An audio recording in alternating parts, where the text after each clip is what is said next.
Day in North Yorkshire, and there's a fair few to get through, 172 to be precise. This week, personnel deployed on Exercise Trident Juncture in Norway and Exercise Wessex Storm on Salisbury Plain have all arrived back in camp at the same time, and everything must be washed, refuelled and safety checked before Christmas. We've had all the assets the regiment own away on both exercises. Obviously the process is a lot bigger and a lot more intense. We've got assets ranging from basic lighting tower through to Land Rover up to SVRs and everything in between coming through for this triage. On arrival they're held in a holding area at the other side of camp, and then they go through a five-phase process. For the first phase is through the MTFEI to get fuelled. Second phase is then to be washed down, make sure they're clean, ready to go back to the squadrons.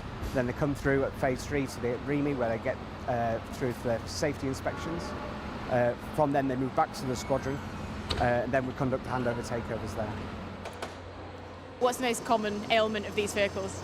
Seat belts and oil leaks, I'd say. When you get your bags in and out the cab, you can just rip your seat belts quite easy. I know it sounds quite, I don't know. Or if it gets trapped in the door. Mostly trapped in the door.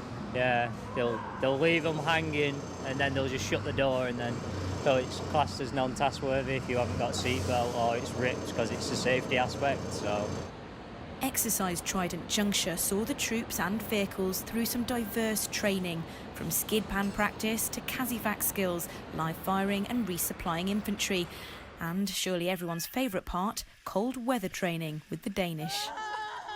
That involved stripping down and getting in a freezing lake for about 3 minutes while you're held there, and then when you came out you're working in small teams, building fires, and guys would help you rewarm.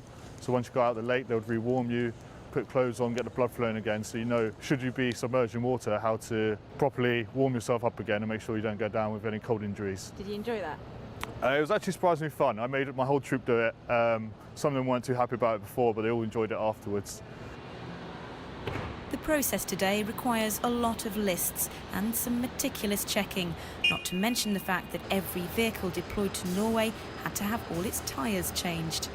There's also a huge unpacking operation to be done, including scrubbing down 260 or so beds and hanging the tents out to dry. It's difficult because, yeah, we return from exercise and we just want to go on leave and get home to our families, but there is still stuff to be done. We've still got to maintain everything, make sure everything's tucked away, ready for our future missions. How close are you to the end now? Well, I don't know. I'd say pretty close. We smashed through quite a lot today. 40 vehicles away? Yeah, roughly we about had about 40. 106, I think it was. 106. Yeah, 106 vehicles. So we're nearly there. We're nearly there, thank God.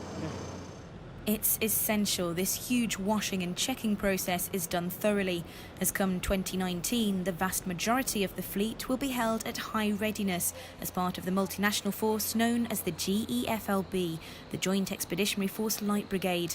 Vehicles and personnel must be ready to leave at a moment's notice.